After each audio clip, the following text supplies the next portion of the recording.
Hey church, 5 Philippi, verse 10 of chapter 4. Let me just let you know really quickly.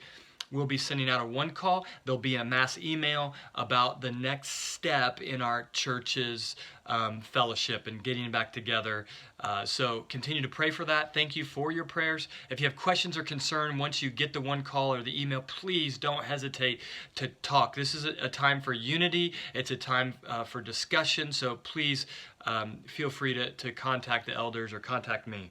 Verse 10, I rejoiced in the Lord greatly that now at length you have revived your concern for me. You were indeed concerned for me, but had no opportunity. Paul is stuck. Paul doesn't know what's going to happen next, and the church is going to respond. The church in Philippi is going to respond. And if the Apostle Paul has need during his stuckness, so do we. So do other people. There's nothing wrong with letting our need being made known. In fact, our joy depends on it. Paul rejoices in the Lord because the Lord is the founder of the church. The Lord is the one who calls the church together, and the church responds to the need of the saints. And Paul says, I rejoice in the Lord, not in anything other than what the Lord is doing through the church. We need a joy that depends on community, that depends on unity. But this goes further than the community of a bowling league. It is the people that God has called out of darkness into his glorious light. It is the church. Look at the verse. I rejoice in the Lord greatly that now at length, this is exertion, that you have revived your concern for me. And so the church is looking for a way to be concerned, looking for opportunities, as the next verse says, to meet the needs of the Apostle Paul. How would you like to be in God's Word? How would you like to be known in God's Word as the church that met the great Apostle Paul's need? And it moves him to rejoice. And this was risky for the church. This was risky for the church.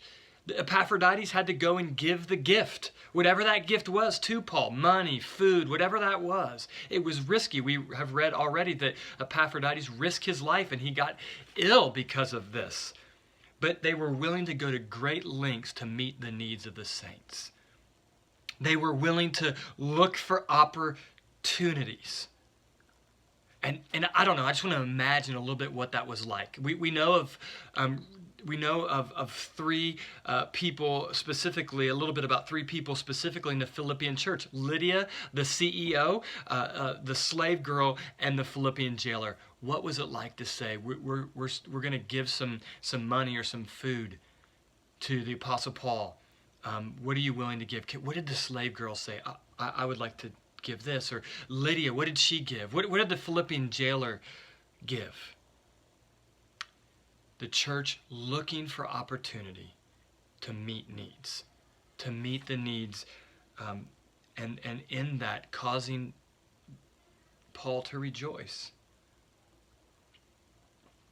Ultimately, church, as we continue in this quarantine that causes confusion and doubt, and I don't know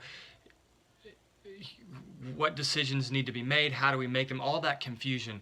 Let us not continue to understand that our joy is rooted in the Lord. And it flourishes in the community that God has put together, called the saints. And it's lived out as you and I search for opportunities to serve, to love. What needs do we have? Make your needs known. Let's meet one another's needs. Let's think about opportunities.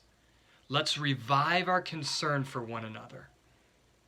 Love you, church.